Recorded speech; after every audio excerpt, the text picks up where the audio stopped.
If you don't mind, just at least for this video, maybe more in the future, I'm going to be looking away from the camera. I know it's very impersonal, unpersonal, I don't know what the hell you want to call it, but I know it's just not very personal to look away from the camera.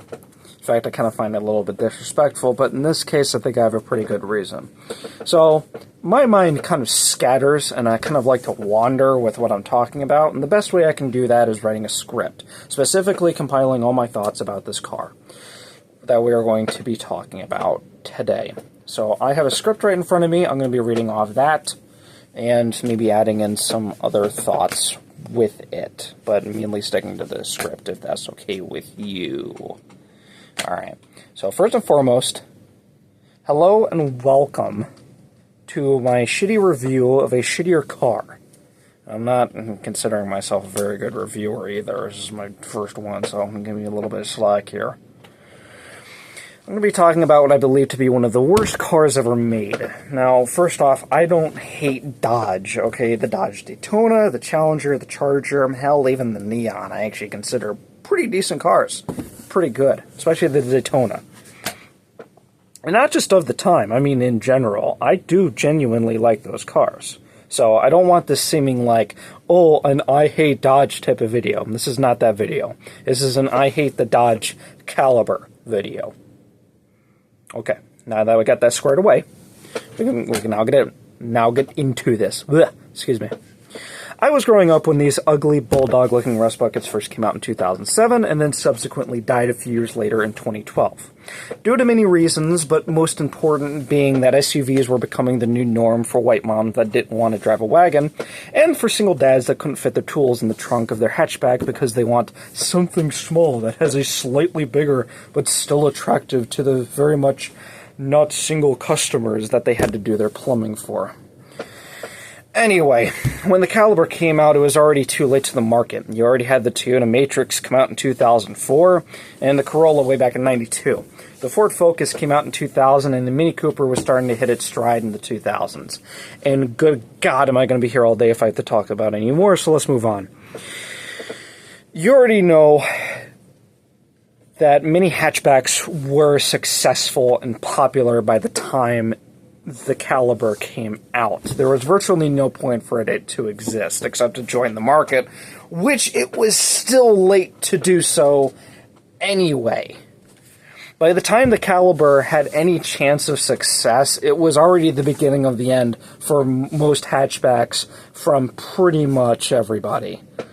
And I mean pretty much anybody. How many hatchbacks do you regularly see sold from any company anymore? I don't know, I can think of maybe 6 out of everybody, globally. Now, we're actually going to get into the reliability and a little bit of the specs here. So this is going to get into mainly what is wrong with the car here, okay? Now, I am not regular car reviews or car wizard, okay? I don't know every single engine's horsepower by heart or how fast they go in seconds or how much it takes to operate a manual transmission, but I know good and bad reliability and if you should get one. That is for sure. And to keep a long story short, unless you don't want a wagon or SUV, or you want a loud-ass engine and shitty handling unlike most cars at the time, with the chance of your car becoming a rust bucket before it even reaches 100,000 miles, then this car is for you. Congratulations, you were a fucking idiot. You bought a car that has shitty quality and has a chance of the airbags not even deploying if you didn't bring it in for the recall. You also get a loud-ass engine. Oh wait, I said that already, I'm sorry. Let's not forget, you can also hear a whistle sound from your mirror. Alright, I've never heard of that happening on any car until making the script for this video. I'm pretty sure it's the only car that has this problem. And don't worry, I'm not done. You have a squeaky clutch pedal, parking brake issues that need adjustment after 30,000 fucking miles, because nothing says my car is not made to last long, like needing your goddamn parking brake replaced before 50,000 miles. Okay?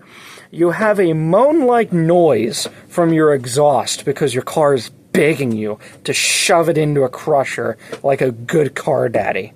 All right? You have a high-pitched tone at low temperatures, which I'm going to be honest with you, that's pretty much most cars, so I'm going to give that a pass. All right?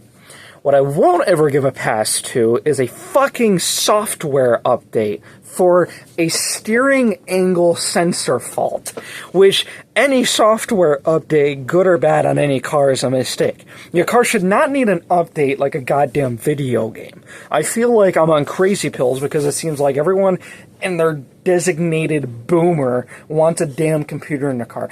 And for what? So you can... Alright, look. I'm going to stop. I'm going to stop because the goblins in the walls will get angry at me for being too loud again, okay? I've looked at 30 cars in the last few months to decide what I wanted to talk about first. This is the noisiest and ugliest car out of all of them.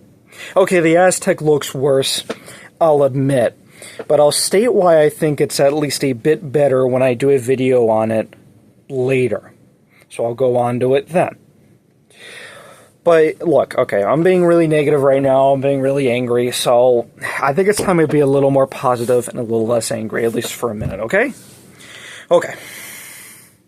Now, somehow the Caliber has somewhat good reliability, and that's good with a capital, just good enough to pass like my grades in high school with a D-, okay? And 24 miles per gallon in the city and 32 on the highway is not bad. That's pretty good. At least for a hatchback. That's pretty average for a hatchback, but for cars in general, I think that's pretty good, considering on mine I get 15 miles per gallon. But anyway, honestly, that is probably the nicest I will ever be to this car for the rest of my life. And it's the only nice thing I will probably ever say about the damn thing, okay? Now, I'm going to be honest with you. I didn't think my first video ever would be about a car I don't really care about, and yet stays in my nightmares with how easily it rusts and how terrifyingly ugly I find it, okay? If you want to buy a Caliber, just don't. And I mean that in quotations, capital letters, whatever. I mean that deeply, okay? Just don't, okay? This car just doesn't have a concrete best model year for its entire existence, okay? Google in the internet, which is where I got 90% of my information, says it's subjective on what best year it is, okay? When an AI is telling you it's subjective on which one is best when asking what the best model year is, then no year is good at all, okay? And that's coming from a digital brain with 2 IQ, okay? I'm going to give you a good example, okay, of what a good car is when you look it up on Google, all right? An actual somewhat good car, like a Honda Pilot, for example, the best model year for a Gen 2 Honda Pilot like mine is a 2014 Honda Pilot or any model with the EXL trim. Google doesn't tell me it's subjective, okay? It tells me that all but 2 model years are reliable and well-rounded. If you own a Caliber and you're watching this, I'm sorry, you got a shit car. There's not really any better way of saying it, all right? It looks like shit, it sounds like shit, or it just, everything about it is just shit, okay? It probably won't last you 120,000 miles before it rusts to death, or something on it just dies mechanically, and you can't even afford to fix it. Okay? And if you say, well, I bought this car because it's all I could afford, my child, my brother and sister in Christ and God himself, okay? You made a mistake and that's okay, okay?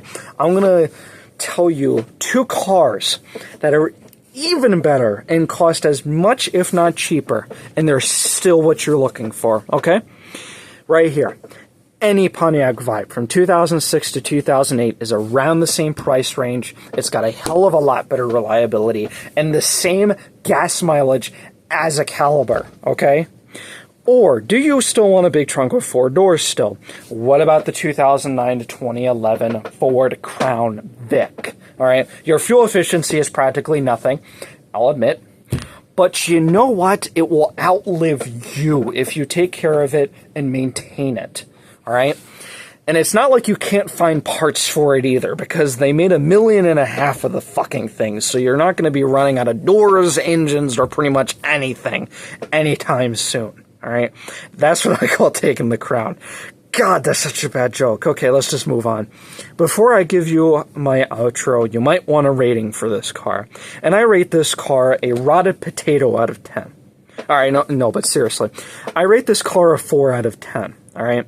Don't get this car. If you're gifted this car, please junk it. All right? So society can forget its existence and that it ever existed in the hell that we call Earth and life itself, okay? Then again, I made this video, so fuck me, I guess. Now, if you've watched this far, thank you very much. Like and subscribe for more. Or don't. I mean, I don't care. I'm still going to be posting random shit on this channel. So, I would appreciate it, and it would warm my robotic cold heart if you were to like and subscribe, or even comment something you like about this video, or if you found it helpful, or just anything. You could comment a Wikipedia article for all I care, alright? But seriously, if you've watched this far, thank you very much. I would like to also thank, not just the internet here, but I would also like to thank you for my girlfriend, for reading over my script, and making sure everything was grammatically correct for the most part. And, just thank you to Google and Regular Car Reviews and Wikipedia and even Car Wizard for a lot of the information I used in this video. I recommend you watch Regular Car Reviews and Car Wizard. They are great. They're pretty funny, too, especially Regular Car Reviews. No, but seriously, I'm not getting paid to tell you that they're good channels. They're good channels. That's why I got my information from them, because they have they're valid sources of information, and they don't bullshit you. Like, that's not what I'm trying to do either. I'm not bullshitting you. That's why I'm making a video on this, because some people on the internet seem to think the Caliber is the best fucking thing in the world, and I just don't understand why. Alright, anyway. Thank you for watching. You're amazing. Drink some water. Grab a snack. Thank you. Lights out. This has been Flickering Fluorescent.